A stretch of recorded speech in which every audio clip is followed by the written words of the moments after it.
tai yra žmonių problema. Mes gyvenam tokiam pasislinkusiu mūsų bazinių suvokimo ribų pasaulyje.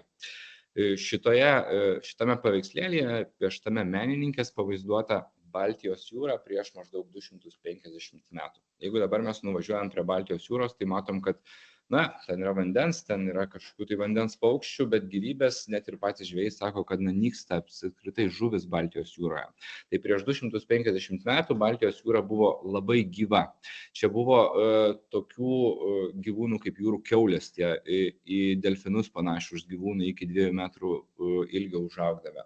Didieji alkai, pingvinų tolimi giminaičiai, vėlgi gyveno Baltijos jūroje, dabar jie yra išnykę. Arba eršketai, kurie užaugdavo iki 3 metrų, o kartais net iki 6 metrų, tokio dydžio žuvis plaukiojo prieš 250 metų Baltijos jūroje. Dabar mes tokių gyvūnų ten nebeturime, bet kai nuvažiuojam prie jūros, mums ten viskas atrodo normalu. Taip vyksta mūsų santykis, taip kinta mūsų santykis apskritai su gamta, kad kai jinai keičiasi, kai jinai yra žmogaus eksploatuojama, yra, tarkim, iškertami miškai, iškertamos sengirės ir užsodinami tokie plantaciniai pušynai, kurie man asmeniškai yra gražus ir daugeliu lietuvių yra gražus. Mes nuvažiuojame į tą tokį plantacinį pušyną užsodintą ir sakom, o Dieve, koks gražus miškas. Nors iš tikrųjų tai tas miškas yra žmogaus pasodintas ir jisai, nedaug ką bendro turi su tikromis senomis giriomis. Lygiai tas pats vyksta ir su klimatu. Ir tą mes galime pastebėti, per savo gyvenimus jau esam patyrę, kad klimatas pasikeitė pakankamai smarkiai ir toliau jisai keičiasi. Tai reiškia, kad slenkasi mūsų bazinės suvokimo ribos ir tai, kas dabar mums dar atrodo ne visai normalu, kažkokie didesni karščiai ar kitokie pokyčiai, jie ilgainiui taps visiškai mums normalūs ir mes po kažkiek metų ir mūsų jau vaikai greičiausiai nebeprisimins, kaip čia viskas atrodys. Per 2 paskutinius metus buvo fiksuoti klimato kaitos aukščiausia temperatūra dėl klimato kaitos. Tikrai girdėjot, kad tiek 23-ieji, tiek 24-ieji po to buvo šilčiausi metai Žemėje. Ir ilgą laiką klimatas atrodė kaip toli kažkur gyvenančių baltųjų meškų problema.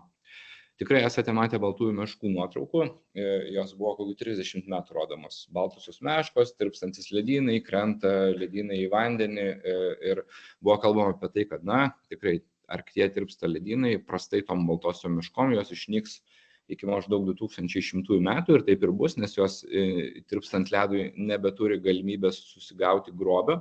Bet per maždaug paskutinius 5-8 metus maždaug taip, klimato kaitos pasiekmes atėjo ir į vakarų pasaulį. Ir dabar ta nuotrauka kita su automobiliais nufotografuota Valencijoje pernai metų spalio mėnesį, kur dėl milžiniškų liūčių, kurios įtakotos būtent šylančio klimato, buvo patirti ir didžiuliai nuostoliai, ir daug labai žalos pridaryta, ir žmonių žuvo, ir kaip, sako kai kurie klimato mokslininkai, kad čia dabar veikia atgaliniai grįžtamieji ryšiai. Jeigu automobiliai gali paveikti klimatą, tai ir klimatas gali ateiti kažkaip ir atgal paveikti automobilius.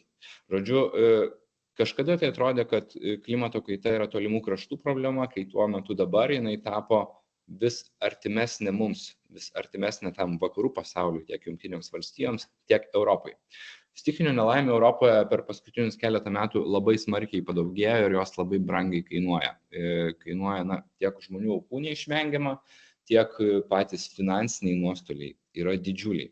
Tokių nelaimių be abejo, kad padaugėjo ir Lietuvoje. Pas mus vis tik tai mes esame toliau į šiaurę, tai kažkokių jau labai ekstremalių reiškinių mes vis tik tai dar išvengiam, nors kartais tikrai gali atrodyti, kad ir pas mus jau yra labai ekstremalu, bet tie ekstremalūs reiškiniai pamažu toliau vis keliauja į šiaurę. Tai čia aš jau pabaigsiu šitą tokią baisiausią savo pasakojimo dalį, tam, kad parodyt, kad ta klimato kaita nėra kažkoks labai toksai geras dalykas, kad tiesiog atšils čia pas mus, galėsim džiaugtis ilgesniam vasarom, šiltais rugsėjais ir viskas bus malonu, bet vis tik tai pradedant pasakojimą visą laiką reikia tokio ir lengvo supurtimo, šiek tiek parodyti, kad klimatas kelia daugybę grėsmių. Tai kaip mes atsidūrėm tokioje situacijoje? Pirmiausia, tai jokie mokslininkai nebijoja, yra 100% dabar žinoma, kad klimato kaita, dabar vykstančią klimato kaitą sukelia žmogaus veikla, tai yra būtent iškastinio kuro deginimas. Čia matote, vėlgi keletas bus tik tai tokių klimatologinių skaidrių, per daug jūs nekankinsiu su šitą informaciją. bet vis tik tai privalau jas parodyti, kad suprastume, kaip čia tas klimatas keičiasi ir dėl ko jis tai keičiasi. Tai anglies dvideginio emisijos labai smarkiai išaugo po antrojo pasaulinio karo, pagal šitas kreivės, čia yra pasaulinis visas anglies dvideginio emisijų pasaulinė kaita. Ir per paskutinius 30 metų, maždaug tada, kai pradėjo jau labai garsiai žmonės kalbėti apie klimato kaitą, tai kaip tik tada ir prasidėjo tas taršos pikas ir per tuos 30 metų mes išmetėm anglies dvideginio į atmosferą maždaug tiek pat, kiek prieš tai per visą istoriją. Tai nepavyko suvaldyti klimato kaitos bent jau šitoje stadijoje ir dabar vis dar išmetimai CO2 didėja. Ir čia galim tokį įdomų dalyką pastebėti. Mažytė tokia varnelė matosi ties pabaiga šitos pasaulinės visos kreivės. Tai CO2 emisijos buvo 4,5% sumažėję per COVID krizę. Tai yra per pandemiją 20 metais. Visi atsiminam, kad neskraidė praktiškai lėktuvai pasaulyje, apskritai transportas buvo sustojęs, ir mažiau judėjo. Tai visą tai lėmė sumažėjimą vos 4% ir po to vėlgi labai greitai atsistatė. Iškastinis kuras ir toliau išlieka pagrindinis mūsų energijos šaltinis ir pagrindinė priežastis dabar vykstančios klimato kaitos. Šitoje skaidrėje dar vienas dalykas, tai galim sąmoningai įdėjau šitą informaciją. Kinijos tarša labai matosi, kad per paskutinius 20 metų, gal šiek tiek mažiau, pradėjo lenkti visas kitas valstybės ir dabar dažnai žmonės, kurie labai neįsigilinę į šitą problemą, tai sako, čia kokie Bolt pavežėjai mėgsta, taip sakyti. Tai čia Kinija reikia sutvarkyti ir viskas bus gerai. Taip, Kinija teršia daug, bet reikia suprasti, kad Kinijos tarša, jinai yra mūsų tarša, nes mes iš Kinijos tas prekes ir perkam. Ten gyvena daug labai žmonių, tai natūraliai, kad daug žmonių, didelės valstybės jos sukuria didelę taršą, bet ne Kinija čia kalto, visas tas kitas pasaulis, kuris Kinijos pagamintas prekes taip noriai perka. Dar viena tokia klimatologinė skaidrė, ir čia ko gero jinai jau gal bus ir paskutinė. Čia pavaizduota anglies dvideginio arba CO2 kaita per paskutinius 800 000 metų. Ir kaip matom, CO2 lygis niekada nebuvo toksai didelis atmosferoje. Jisai visą laiką sviravo, bet niekada neviršijo 300 ppm. Kas tas ppm aš paaiškinsiu, nes čia taip pat svarbu žinoti ir pabandysiu vaizdžiai paaiškinti. Ir maždaug nuo 1950 metų tas CO2 lygis labai sparčiai pradėjo kilti ir dabar yra 420 ppm. ppm yra matavimo vienetai parts per million angliškai arba dalys iš milijono. Tai reiškia buvo 300, dabar 420. Ko? Galima paprastai pasakyti molekulių.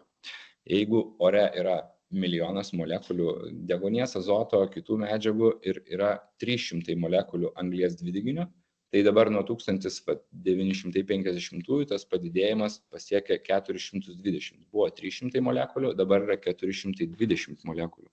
Iš milijono. Reiškia, jų dar yra labai mažai, bet net ir toks nedidelis padidėjimas, jisai leidžia jau Žemės temperatūrai vidutiniai pakilti iki 1,5 laipsnio lyginant su prieš industriniu laikotarpiu. Man atrodo, kad tai labai gerai parodo, žmonėms, kurie nesupranta fizikos ir nesupranta chemijos, tai labai gerai parodo, kad toks nedidelis molekulių skaičiaus padidėjimas jau lemia tokį temperatūros šuolį. Ir dar labai viena bjauri anglies dvideginio savybė, kurio žmonės vėlgi nesupranta, tai kad jisai atmosferoje išlieka labai ilgai. Jeigu prieš 1000 metų, kai buvo pirmą kartą paminėtas Lietuvos vardas, 1009 metais Šventas Brunonas, kuris atjojo raitas su kalavijuočių ordino savo kolegomis nešti krikščionybės į Baltų kraštus, jeigu jis būtų ne raitas atjojęs, bet, pavyzdžiui, atvažiavęs su mašina, kokią nors Volkswagen markės greičiausiai, ir būtų tą mašiną deginusi iškastinį kurą, tai yra benziną ar dizeliną, tai maždaug 10-20% to CO2 vis dar skraidytų atmosferoje dabar po 1000 metų. Tai reiškia, kad labai nežmogiškas laiko mastelis, ir apie laiką aš taip pat šiek tiek papasakosiu, bet problema yra tame, kad dabar degindami iškastinį kurą mes susiduriam su tuo, kad teršiam labai atmosferą labai toli į ateitį ir net 5-10% to CO2, kuris kasdien patenka į atmosferą deginant iškastinį kurą, pavyzdžiui, mūsų automobiliuose, net po 10 000 metų jis dar skraidys kažkur atmosferoje.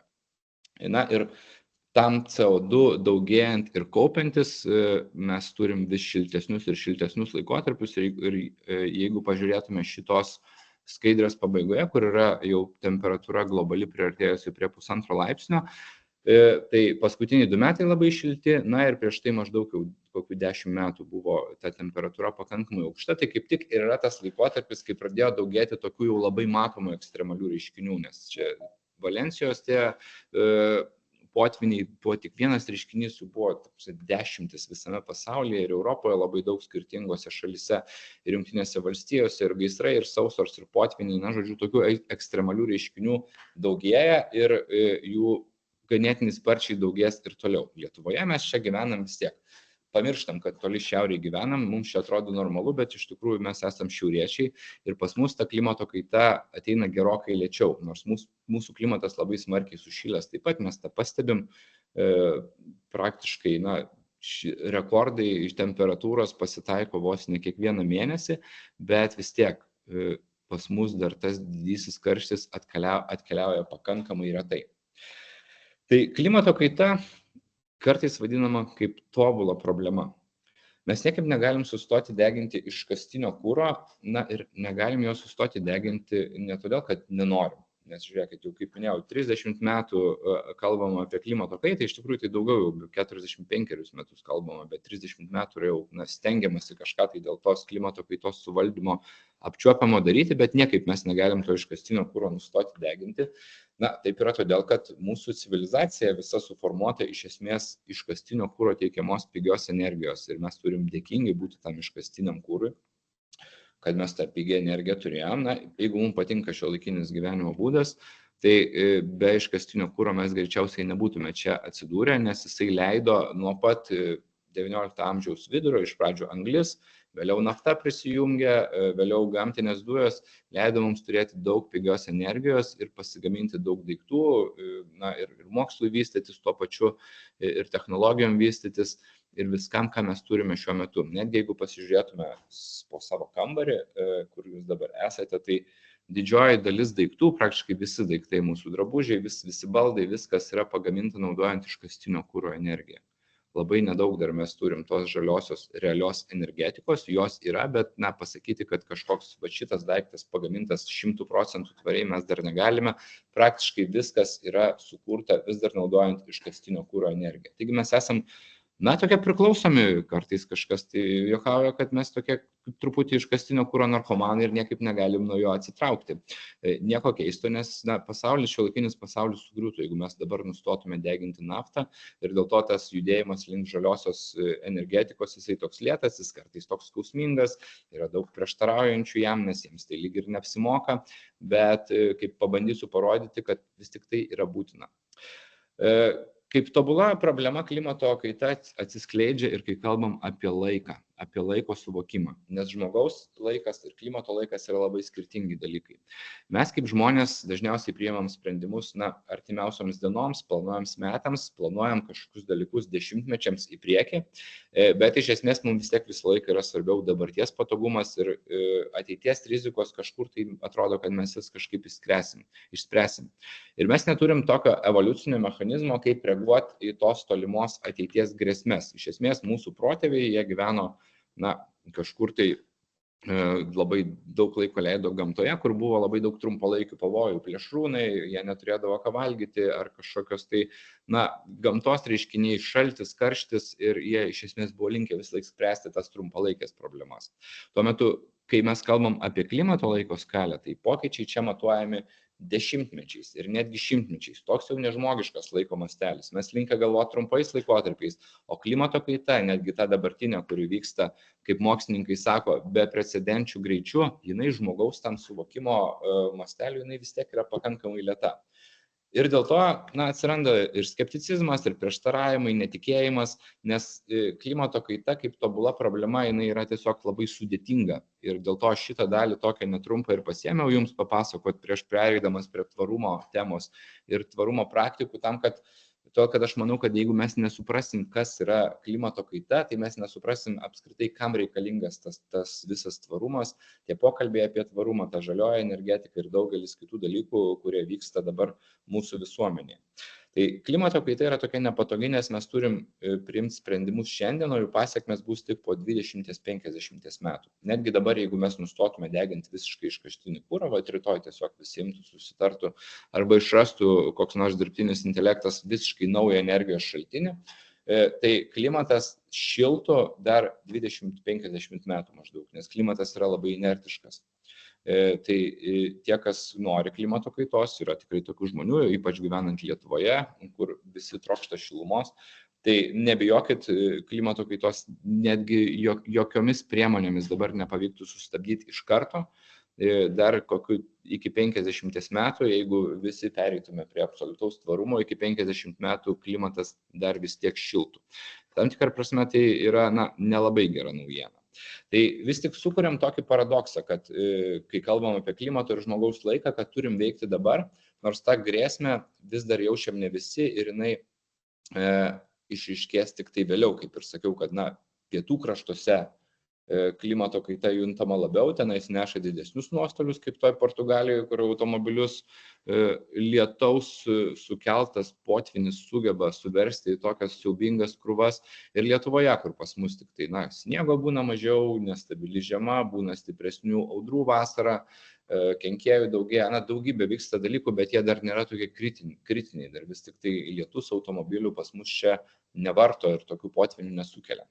Tai klimato kaita yra sudėtinga problema, jinai apima labai daug sričių - mokslą, ekonomiką, politiką, etiką, tai yra, kaip mes turim elgtis, ką mes turim daryti, kaip mes turim elgtis to klimato atžvilgiu, ar mes turėtume vis tik tai mažinti taršą ir aukoti savo pigios energijos teikiamą gerovę, ar neturėtume to daryti, kaip pavyzdžiui, koks nors Donaldas Trumpas mano, kad ne, mes turėtume deginti kuo daugiau naftos ir negalvoti, kaip ten gyvens mūsų vaikai ir panašiai. Nėra vieno aiškaus sprendimo arba nei vienos atsakingos šalies. Iš esmės dėl klimato kaitos yra atsakingos visos valstybės, visos po truputį, vienos daugiau, kitos mažiau, bet negali besti į kokią nors Kiniją ir sakyti, štai čia jūs kalti, arba besti Jungtinės valstijas, kurios irgi istoriškai labai didelis teršėjas, ir sakyti jūs kalti. Iš tikrųjų visi čia esam prisidėję. Klimato kaitos problema yra labai ilgalaikė. Poveikis bus jaučiamas ir dabar jau yra jaučiamas dešimtmečius ir šimtmečius, o problemą spręsti reikia dabar, nes iš esmės, vėliau gali tie pokyčiai tapti negrįžtami ir ją apskritai taps spręsti per vėlu ir Žemė taps tokia, perkaitusią planetą, kurioje gyventi, bent jau gyventi taip, kaip mes dabar gyvename, gali tapti sudėtinga.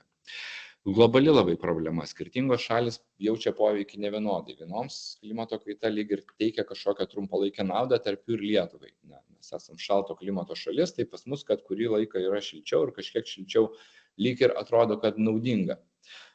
Bet kitose šalise darosi per karštą, ten iš tikrųjų žūsta žmonės ir pasauliniai visai ekonomikai, tai klimato kaita daro vis tik tai didžiulę žalą. Sprendimai turi būti priėmami tarptautiniai, niekas po vieną iš klimato kaitos spręsti negali. Ir susijusi su gyvenimo būdu, nes vis tik manoma, kad kiek besikeistų sistema, kiek bebūtų tvaresnės įmonės, kiek bebūtų tvaresnės veiklos, vis tik tai mes turėsim kiekvienas prisidėti, nes neužtenka vien tik tai veikti tvariau, mums reikia keisti ir apskritai savo požiūrį į vartojimą, į transportą, į energetiką, apskritai mūsų ekonomika turėtų šiek tiek transformuotis.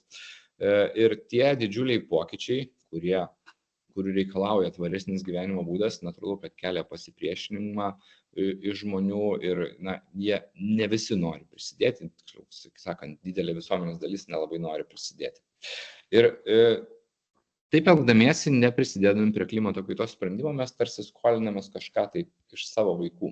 Yra tokios dvi perspektyvos klimato kaitos akivaizdoje. Tai pirmoji perspektyva, kuri būtų idealiame pasaulyje, kad skirtingos kartos ima ir bendradarbiauja, jos riboja taršą ir rūpinasi ateities kartų, arba kitaip sakant, mūsų vaikų gerovę, rūpinasi pasauliu, kuris bus po 20, 30 ar 50 metų, kad mūsų vaikai ir anūkai neperkaistų tame pasaulyje ir galėtų gyventi saugiai. Antroji perspektyva yra tokia, kad tos kartos nebendradarbiauja, kad kiekviena karta renkasi asmeninę naudą ir pigesnę energiją, teršdama daugiau, tuo pačiu apsunkindama ateities kartų gyvenimą. Ir dabar dėja, bet mes judame antrosios perspektyvos keliu. Tai čia tokį galim teorinį modelį trumpai pasvarstyti. Karta A, kuri jau galėjo sustabdyti klimato kaitą, kai apie ją buvo pradėta kalbėti, tai yra 20 amžiaus pabaigos ir 21 amžiaus pradžios sprendimų prieimėjai. Jie jau turėjo tą realią galimybę mažinti, pradėti naftos vartojimą, bet realiai jie nepasinaudojo. Kai jie neveikia, įvyko tokia grandininė reakcija, kad jų neveikimas dabar jau veikia ir mūsų, kaip kartos gyvenančios planetoje, nesakyčiau, kad kaip Lietuvos atskirai ar kaip mūsų kiekvieno individo, bet tiesiog kaip visos žmonijos jau, visai žmonijai daro poveikį, toms kartoms, kurios dabar gyvena. Tai veikia ir tas kartas, kurios dabar gyvena ir jaunesnės, bet dar taip pat jų sprendimai, nepadaryti sprendimai jau veikia ir negimusias kartas, kurios dar tik tai dabar gimsta arba gims dar po 10 ar 20 metų. O mes, dabartinė karta, tie žmonės, kurie iš esmės, čia kalbam apie sprendimų priėmėjus, tie, kurie jau užima kažkokias tai pareigas, pozicijas, yra vadovaujančiose politinėse pareigose, tai mes paveldėjome tą taršos problemą, bet vis tiek orientuojamės į šios dienos patogumą, o ne rytojų. Tai reiškia, kad kaip ir nesprendžiame tos mūsų ateities vaikų problemos. Ir čia vėlgi apie tą mūsų vaikų ateitį labai toks trumpas pavyzdys, tai pupelių juostos problema. Ne tik apie mūsų vaikų ateitį, ir apie mūsų pačius. Aš labai mėgstu kavą, jūs turbūt irgi daugiausiai mėgstat, bet ar žinot, kad kavos pupelės, kurios čia pavaizduotame žemėlapyje valstybėse užauginama daugiausia pasaulyje, jos yra labai jautrios, pasirodo, klimato sąlygoms.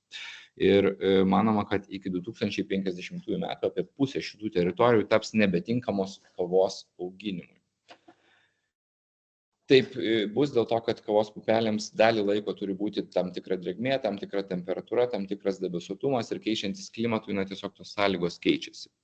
Ir ten dirba apie 120 milijonų žmonių, kurių dalis neteks darbo ir nebus taip greičiausiai, kad jie galės toje vietoje auginti kažką kitą arba persikelti kažkur toliau auginti.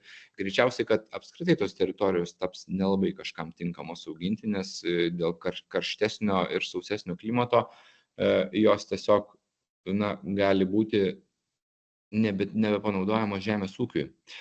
Tai dalis tų žmonių natūraliai taps pabėgėliais arba savo šalių viduje, arba jie, jeigu neturės kaip pragyventi savo šalyje, ieškos kelių į turtingesnius, daugiau šiaurės kraštus. Ir Jungtinės tautos prognozuoja, kad iki 2050-ųjų bus apie 200 milijonų klimato pabėgėlių pasaulyje. Tai reikia suprasti, kad klimato kaita veikia ir tokiose srityse, kur mes net nelabai susimastom ir nelabai galim įvertinti. Ir ES žaliai kursą aš mėgstu vadinti Europos savisaugos planu, nes siekdama tapti žaliuoju žemynu ir nustoti teršti, Europa ne tik nori parodyti pavyzdį visiems kitiems, bet ir tuo pačiu apsisaugoti nuo tų potencialių pabėgėlių srautų.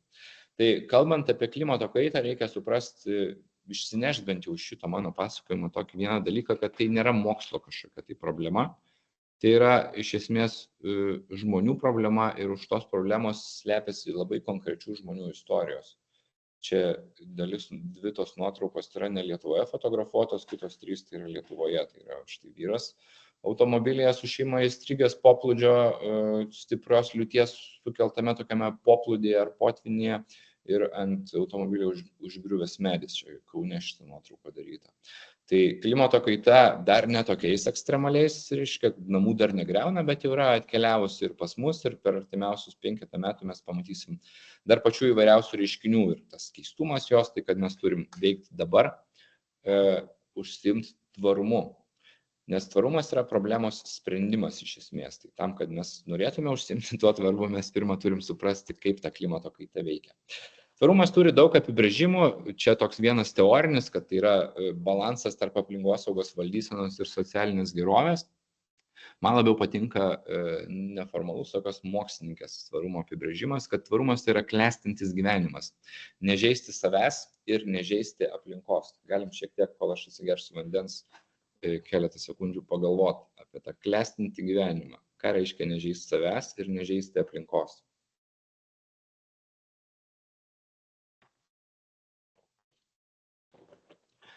Tai tvarumas, kaip aš mėgstu sakyti, iš tikrųjų reikalingas ne tvarumo ekspertams ir ne tiems žmonėms, kurie užsiema tvarumu ir ne tiems, kurie rūpinasi gamta, bet būtent tiems, kurie gal tuo tvarumu ir nenori labiausiai užsiimti, nes jie dažniausiai nori gyventi labai vartotojišką ir gerą gyvenimo būdą. Ir kaip galima buvo suprasti iš pirmos dalies apie klimatą, kad jeigu mes nevystysim tvarumo, tai mūsų gyvenimas gali labai smarkiai pasikeisti. Ir tie, kas prieštarauja tvarumui, iš tikrųjų, tai jie reiškia prieštarauja ir tam gyvenimo būdui, kurį jie dabar gyvena ir kurį norėtų gyventi. Po savęs mes paliekam tokius dviejų tipų pėdsakus. Visur, ką mes beveiktume, mes paliekam ekologinį pėdsaką. Tai yra visi teršalai patenkantis į aplinką. Jie tiesiogiai veikia visą aplinką.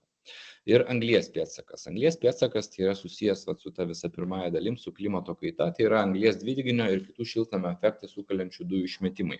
Čia labai svarbus dar ir svarbios šiltnamio dujos yra metanas, kurios yra maždaug 20 kartų agresyvesnės už anglies dvideginį ir jų labai daug išmeta gyvulininkystė, nes pasirodo, kad karvės ir kiti raguočiai atrajoja labai daug metano ir jisai skraido ore taip pat 20 kartų daugiau šilumos sugerdamas negu CO2. Na, su metanu problema tik tai ta gal mažesnė, kad jisai ten ne 100 ar 1000 metų atmosferoje skraido, bet maždaug iki 10 metų, po to jis iš atmosferos natūraliai pasišalina. Tai metanas taip pat yra problema, nors anglies pėdsakas yra tos dujos, kurios keičia atmosferos sudėtį ir lemia klimato šiltėjimą. Dabar kelis dar žodžius noriu pasakyti apie ekologinį pėdsaką, kad suprastume, kad apskritai visa mūsų veikla palieka kažkokį tai pėdsaką. Ir čia įdėjau tokią nuotrauką, kurią pats padariau pernai metų ypatingai. Patį šilčiausią rugsėjį, koks tik buvo Lietuvoje, Juodkrantėje. Mes buvom su draugais, buvom prie jūros, išsimaudėm, be abejo, kad buvom pasitepę kremu nuo saulės. Kai išsimaudėm ir grįžom į krantą, pamačiau tokį ratą vandenyje ir mano draugai pamatė, sako, o kas čia yra? Ir jie nesupranta fizikos, tai nesuprato, kad čia nuo mūsų šitas ratas atsirado. Sakau, čia dėl mūsų, čia dėl to, kad mes buvom kremų įsitepę ir dabar tas kremas nusiplovė nuo mūsų, o kreme yra riebalų, aliejų visokiausių. Jis pasklydo vandens paviršiumi ir susidarė toks ratas, nes pasikeitė vandens paviršiaus įtempimas. Tas ratas laikėsi kelias minutės, tada vėl pradėjo banguoti ir toje vietoje ir susimaišė tas aliejus ar kremas nuo saulės su vandeniu.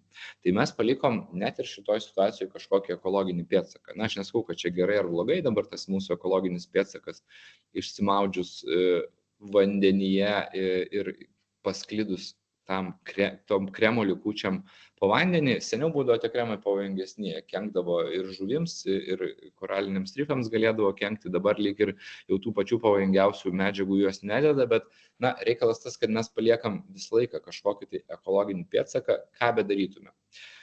Kitas ekologinio pėdsako pavyzdys, tai šiukšlių salos vandenyne, kurias suplaukia per didžiasias pasaulio upes tiesiog į vandenį ir susidaro tokios šiukšlių salos, kurios vandenyno srovės tiesiog suka ir neleidžia jiems ištrūkti. Tai skaičiuojama, kad Ramiojo vandenyno vienoje iš dalių tokia šiukšlių sala, tai nėra tikra sala, tai yra iš esmės tokia plastiko sankaupa, ant jos negali užlipti, tiesiog plastiko sankaupa, kuris plaukia paviršiui, ten yra, dūla tarpusavy trinasi, virsta mikroplastiku.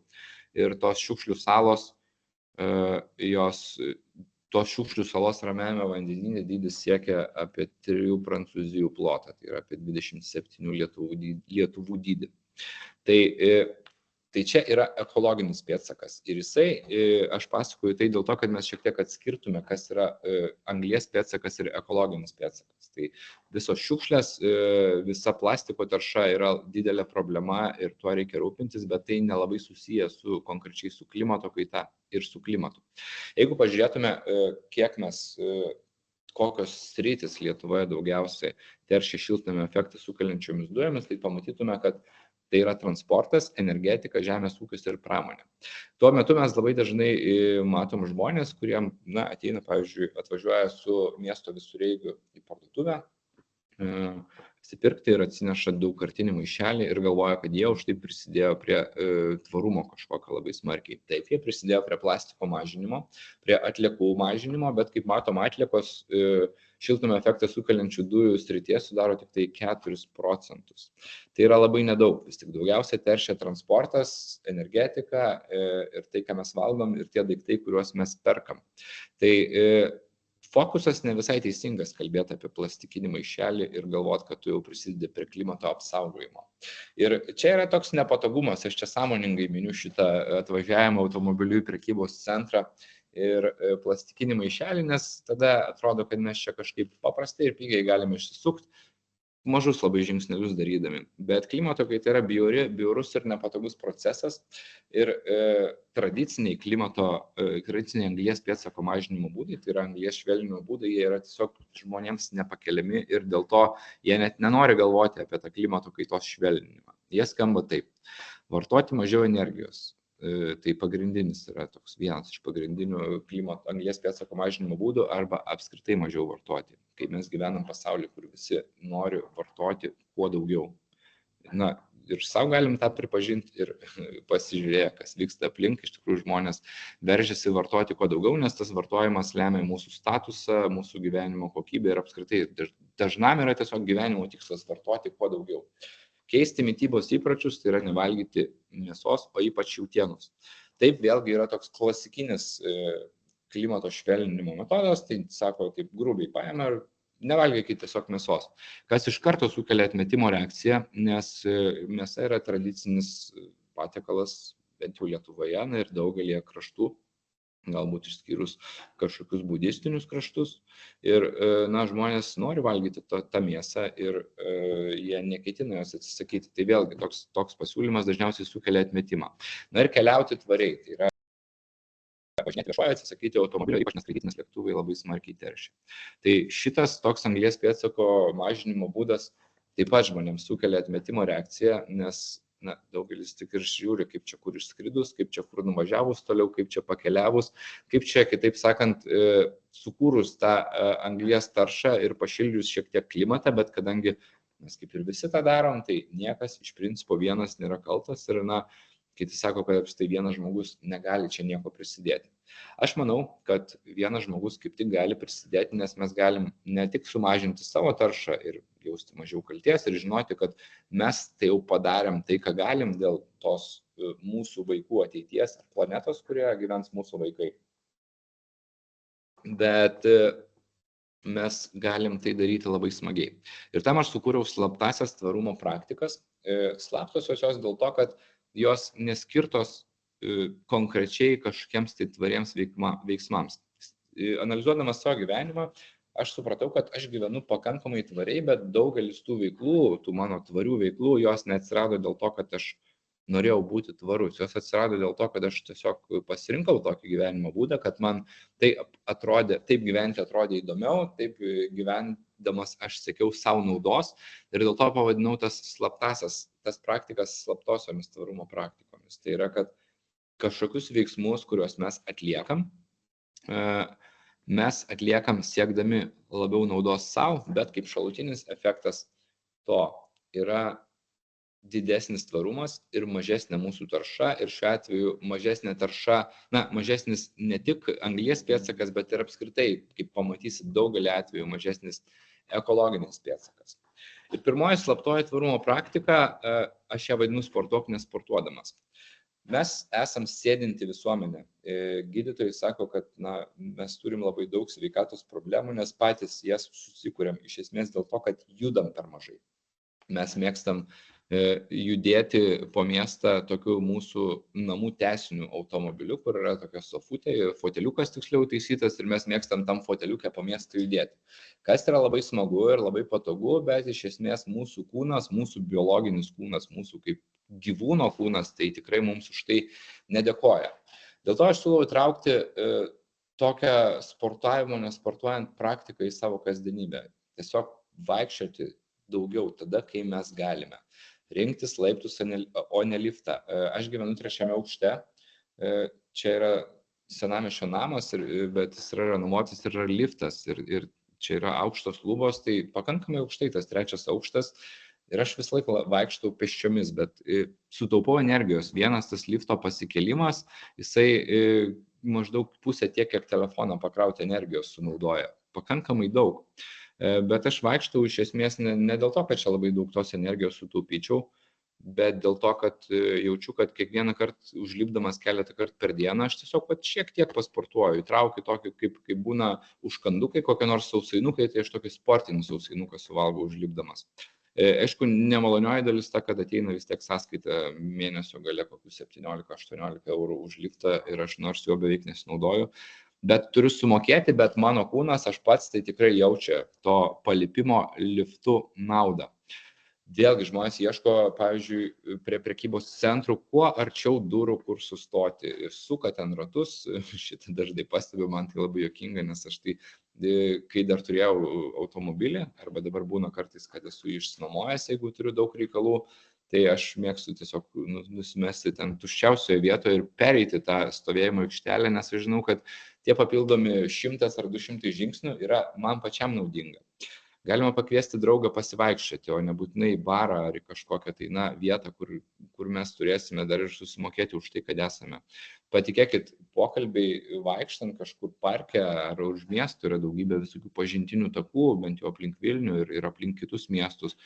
Jie visai kitokie negu kažkur tai susitikus mieste. Ir vėlgi mes neišleidžiam jiem pinigų, mes šiek tiek judam, reiškia darom naudą savo ir šiek tiek sportuojam. Ką dar galima daryti, siekiant sportuoti, nesportuojant, tai užsibrėžti realų žingsnių tikslą. Ir tą kiekvieną 1000 padaryti kaip kažkokį tai savo pasiekimą. Tai naudas gausime, jeigu mes sportuosime nesportuodami tokias, kad būsim sveikesni ir atletiškesni, sutaupysim laiko sporto klubui, mažiau transportų išleisim. Tikrai tą aš patyriau, jau 3 metus esu atsisakęs asmeninio automobilio ir pakankamai daug vaikštau. Tai reiškia, sportuoju nesportuodamas, tai esu ir sportiškesnis, bet ir tikrai išleidžiu mažiau pinigų. Streso mažiau patiriu. Tai vaikščiojimas padeda atsipalaiduoti, netgi jeigu ten kažkokiu trumpo atstumo nueini. O važiavimas automobiliu tai labai dažnai mieste irgi susijęs su didesniu stresu. Na ir be abejo, kad toks šalutinis efektas viso to, kad mes sutaupysim mažiau pinigų, sutaupysim pinigų, būsim sveikesni ir atletiškesni ir patirsim mažiau streso, bus tai, kad mes mažiau teršim aplinką. Dar viena slaptoji tvarumo praktika, kurią aš pats atlieku ir rekomenduoju kitiems daryti, tai yra išbandyti fleksitarizmą. Šitas žodis fleksitarizmas, aš siekiu jį populiarinti, nes man jis visai patinka. Jis yra nuo žodžio flexi, kaip flexi, lankstus, flexible. Tai fleksitarai yra kaip vegetarai, tik tai tie, kurie valgo viską. Tai kuo jie skiriasi dabar nuo paprastų tų žmonių, kurie valgo viską, bet nėra fleksitarai. Tai fleksitarai teikia pirmenybę vis tik tai augaliniam maistui ir daržovėms. Į savo mitybą aš esu įtraukęs labai daug daržovių, nors valgau ir nemažai mėsos.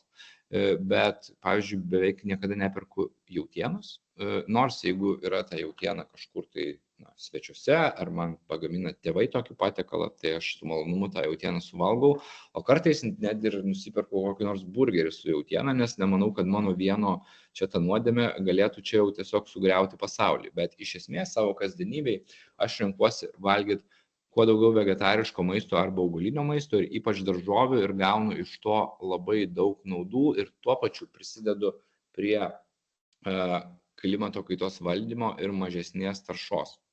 Tai tos naudos yra tokios, kad krenta svoris. Na, nebūtinai jisai krenta, nes galim valgyti daug labai batono arba kokių nors saldumynų ar tiesiog duonos gaminių ir tas svoris tai toliau didės. Bet jeigu mes renkamės augalinį maistą, jeigu mes renkamės daržovės, tai tikrai lengviau mums reguliuoti yra svorį ir gauti daugiau skaidulų, kas reiškia mūsų geresnė žarnyno veiklą, mažesnį cholesterolio, apskritai sveikesnį kūną. Daugiau energijos ir geresnė savijauta. Jeigu valgom lengvesnį maistą, tai tikrai esam mažiau apsunkę ir tiesiog lengviau keliaujam per tą savo kasdienybę. Daržovės, grūdai, ankštiniai, jie dažnai šiaip yra pigesni negu mėsos produktai. Ir vėlgi, čia aš ir noriu dar kartą akcentuoti, kad aš nesu atsisakęs mėsos ir perku, bet vištienos nemažai valgau.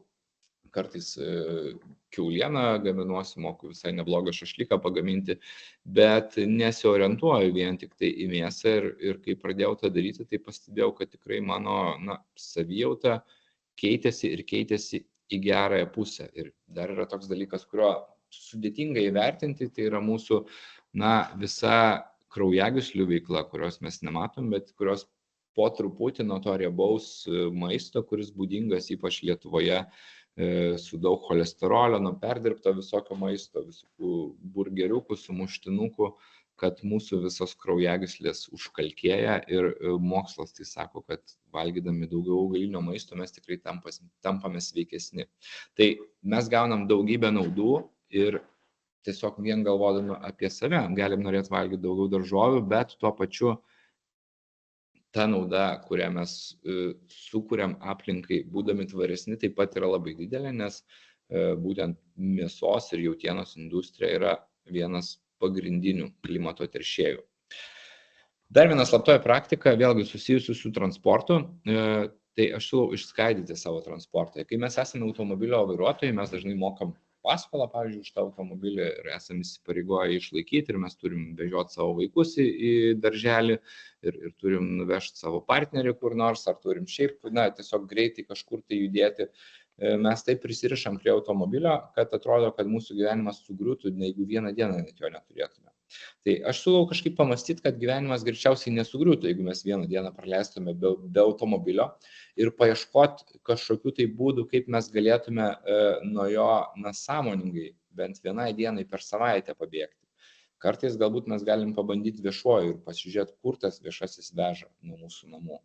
Galbūt mes netgi atrastume, kad galim į darbą greičiau beveik piko metu nuvažiuoti, jeigu mes naudotumėmės viešuoju.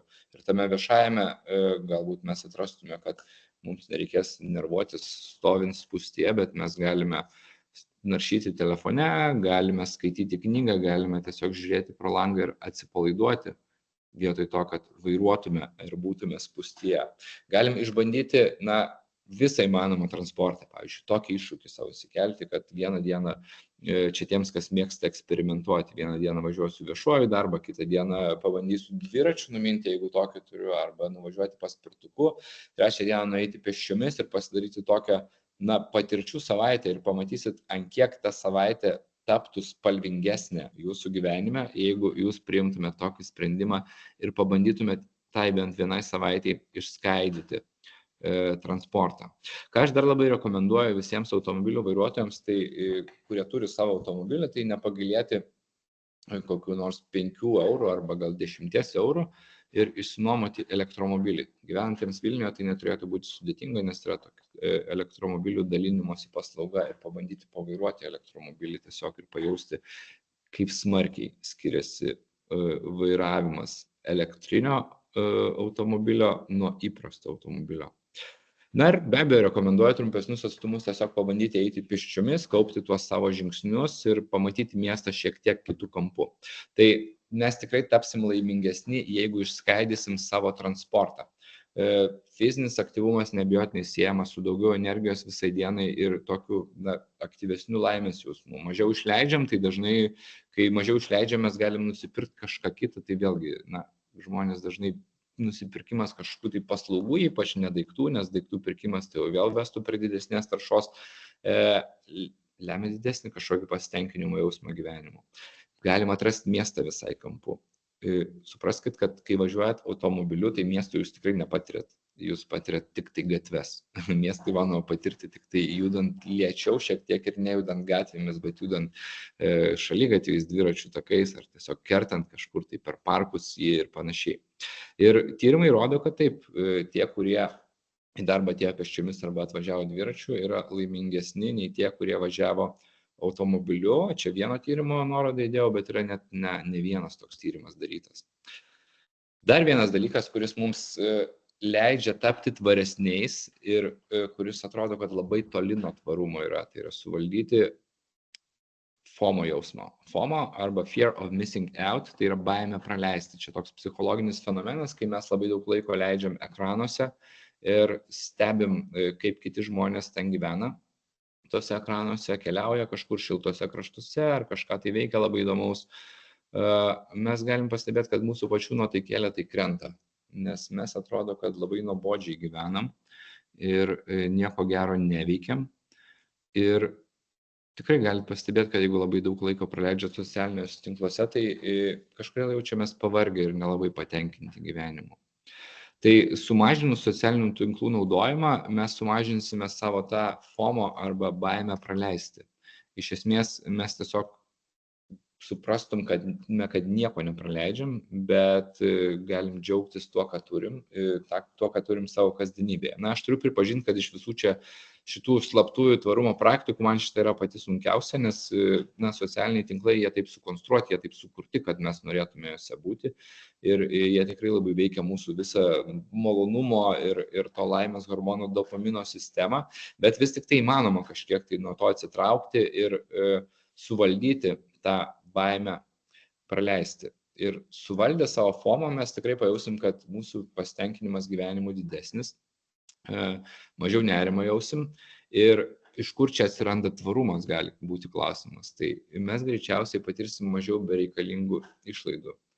Kas mums neįkrito į akį, kažkur tai ekrane tas neįkrito ir į krepšelį. Mes matysim mažiau reklamų, mažiau norėsim vartoti, sutaupysim pinigų ir iš to atsiras kaip šalutinė pasekmė šitos slaptosios tvarumo praktikos jau tikras tvarumas, nes mūsų anglies pėdsakas ir mūsų ekologinis pėdsakas taps mažesni. Dar viena prieš paskutinę tvarumo praktiką, aš jau artėju prie pabaigos, aš dar turėsim keletą minučių jūsų klausimams. Jeigu tokių turit, klausimus galite parašyti čate, pabandysiu juos atsakyti. Tai tokia labai paprasta slaptoji tvarumo praktika, kuri vėlgi susijusi su vaikščiojimu, su natūraliu judėjimu, bet jinai labai efektyvi. Pabandysiu paaiškinti, kodėl. Jeigu mes nueinam į parduotuvę pėsčiomis, o ne su automobiliu nuvažiuojam, tai reiškia, kad mes nusiperkam tik tiek, kiek galime panešti. Pats ėjimas jau yra tvarus veiksmas, bet mes dar nenusiperkam kažkokių tai nesveiko maisto produktų, kurie galbūt mums įkristų į krepšelį, jeigu mes važiuotume automobiliu, nes mums tiesiog nereikės nešti, įsidėsim bagažinę ir nusivešim. Bet kažin, ar nuėję į parduotuvę pėsčiomis, jūs pirktumėte, pavyzdžiui, 1+1 akcijos kokio nors cukruoto limonado arba sulčių, kurios iš tikrųjų yra labai prastas maisto produktas ir nerekomenduoja jokie dietologai jo valgyti. Tai reiškia, kad mes neprisipirksim nereikalingo maisto ir greičiausiai išmesim maisto mažiau. Vidutinis lietuvis išmeta apie 60 kg maisto per metus. Tokio maisto, kuris tiesiog sugedo šaldytuve. Tai kai aš pradėjau vaikščioti į parduotuvę pėsčiomis, aš pastebėjau, kad aš turiu labiau planuoti maistą, be abejo, kad einu į parduotuvę dažniau negu galbūt automobiliu važiuočiau, tas amerikietiškas apsipirkimo būdas, kai tu kartą per savaitę nuvažiuoji į prekybos centrą, prisikrauni pilną bagažinę, jis man nelabai tinka, nes aš valgau daug daržovių, o daržovės taip ilgai šviežios neišlieka dažniausiai. Tai reiškia, aš nebeišmetu maisto, tai jau didžiulis tvarumo pasiekimas. Išleidžiu mažiau, kas yra nauda man. Ir vėlgi vaikščiojimas, mažesni maisto kiekiai lemia kažkokią tai geresnę kūno kompoziciją, kurios daugelis nenori paslapčiom, mes vis tik tai siekiam. Tai nueidami į parduotuvę pėsčiomis, atlikdami tokį paprastą veiksmą, mes galim kirsti per tvarumą iš esmės keliuose frontuose. Tai yra degalų nesunaudosim, mažiau aplinką teršim, mažiau išleisim pinigų ir mažiau pakuočių, nes prisipirksim mažiau daiktų ir mažiau pakuočių bus plastikinių sukurta, mums reikės mažiau rūšiuoti iš esmės, nes tiesiog mes nenusipirksim kažkokių nereikalingų produktų ir išmesim mažiau maisto. Labai veiksminga slaptoji tvarumo technika. Na ir paskutinė, tokia skirta labiau ekstremalams slaptoji tvarumo praktikai, tai yra prauskis po šaltų dušu. Aš pradėjau prieš kokius 3,5 metų praustis po šaltų dušu, išpopuliarėjo ta technika, iš Jungtinių valstijų jinai atkeliavo, buvo kalbama, kad daugiau energijos turėsim, laimės hormonas dopaminas, jis skiria mums nusiprausus šaltame vandenyje. Ir aš norėjau to dopamino ir norėjau daugiau energijos ir nusprendžiau išbandyti prausimosi po šaltų dušu. Iš pradžių tai pakankamai skausminga, nes iš tikrųjų šaltis yra tam tikra skausmo forma, bet po to būna labai malonu. Ir kai pradėjau praktikuoti, negalvojau apie jokį tvarumą, prausdamas po šaltų dušų, tiesiog norėjau jaustis toks energingesnis, galbūt užsigrūdinti, kaip seniau sakydavo. Bet po maždaug metų aš pastebėjau, kad beveik nebesergu peršalimo lygomis. Taip pat supratau, kad mano sąskaitos už šildymą mažesnės. Čia įdėjau tokį screenshotą, prieš porą metų jis darytas, nuomojausi tuo metu butą, nusinčiau skaitiklių rodmenis ir man atrašė ta mano pažįstama, pas kurią nuomojausi butą, tai kaip čia išeina, tu karšto vandens beveik nenaudoji. Tada aš supratau, kad tai čia dar ir didelis tvarumas gaunasi, nes per metus tokius skaičiavimus padariau, kad jeigu visus metus prausies po šaltų dušu, sutaupai apie 300-400 kg CO2, reiškia tiek neužteršia atmosferos. Be abejo, aš kartais prausiuos ir po normalių dušų, nes šaltas dušas čia yra labiau tokia ryto pramoga, bet kuriuo atveju. Tai per metus susitaupo maždaug tiek, kiek kokią taršą sukuria skrydžius iš Vilniaus į Romą. Tai puikiai slaptoji tvarumo praktika. Prausiuosi po šaltų dušų tam, kad būčiau sveikesnis, bet mažiau energijos sunaudoju, mažiau išmetu CO2 ir dar vienas šalutinis efektas tai, kad mažiau vaistų reikia pirkti, nes mažiau sergu. Reiškia, vėlgi, mažiau vaistų pagaminama, mažiau pakuočių ir tuo būdu tampu tvaresnis dėl jokio tvarumo per daug ir nesistengdamas, bet tiesiog galvodamas apie save ir apie savo naudos savo. Tai čia mano pasakojimas priartėjo prie pabaigos. Pirmoji dalis galbūt buvo tokia grėsmingesnė, bet neįmanoma iš tikrųjų kalbėti apie klimato kaitą, nepasakant, kokios grėsmės mūsų laukia. Ir noriu pasakyti, kad kiekvienas galim būti klimato superherojus savo ir savo vaikams. Ačiū Jums. O kam įdomu mano slaptosios tvarumo praktikos labiau, tai apie jas pasakoju dažniau savo socialiniuose tinkluose, tiek Instagram, tiek LinkedIn, galim pasimatyti ten. Ačiū uždėmesi.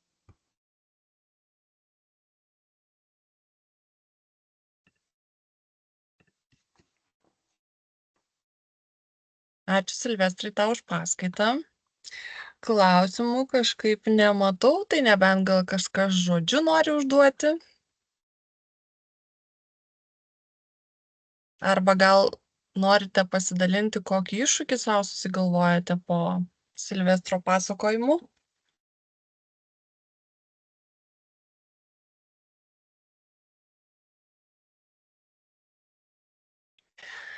Jeigu viskas...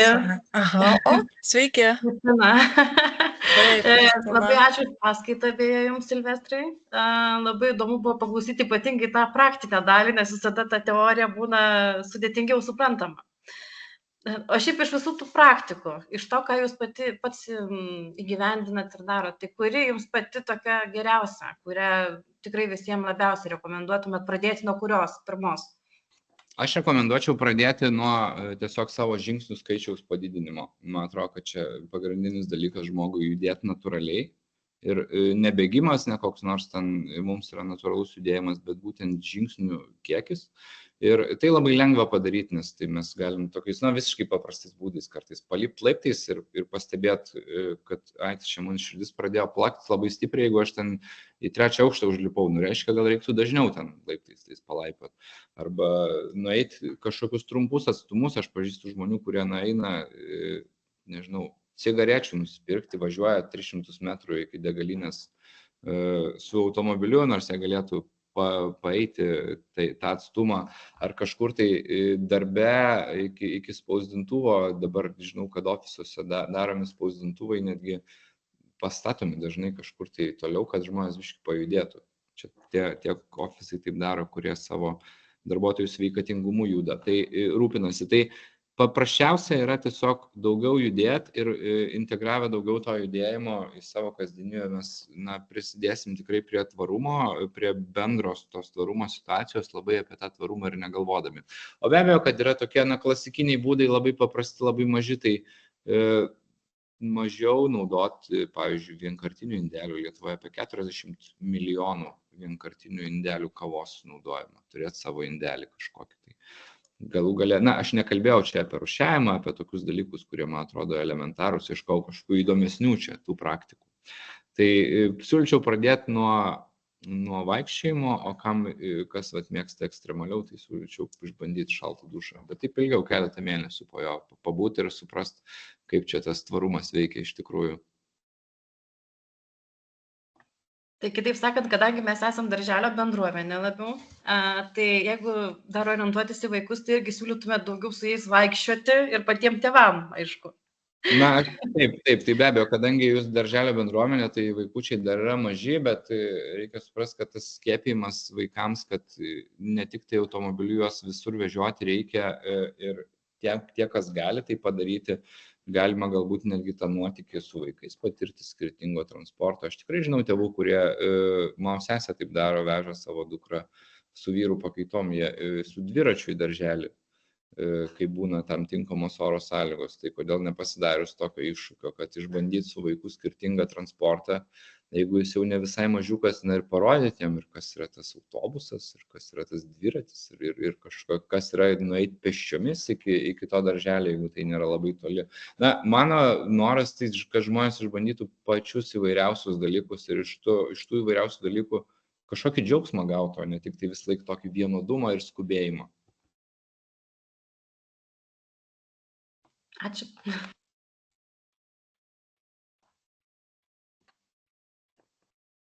Tai ačiū labai visiems ir kad klausėte, ir kad klausimų sulaukėme. Tai Tvarumo akademija sekite mus ir Instagrame, kai eisite pafollowinti Silvestro, tai ir mus palaikinkit. Ir ten mes dalinamės ir patarimais, ir skelbiam apie paskaitas, kurias vedame, tai bendraukime ir ačiū, kad prisijungėt. Geros dienos. Ačiū, geros dienos, geros šilumos. Ačiū Jums taip pat, gero pavasario.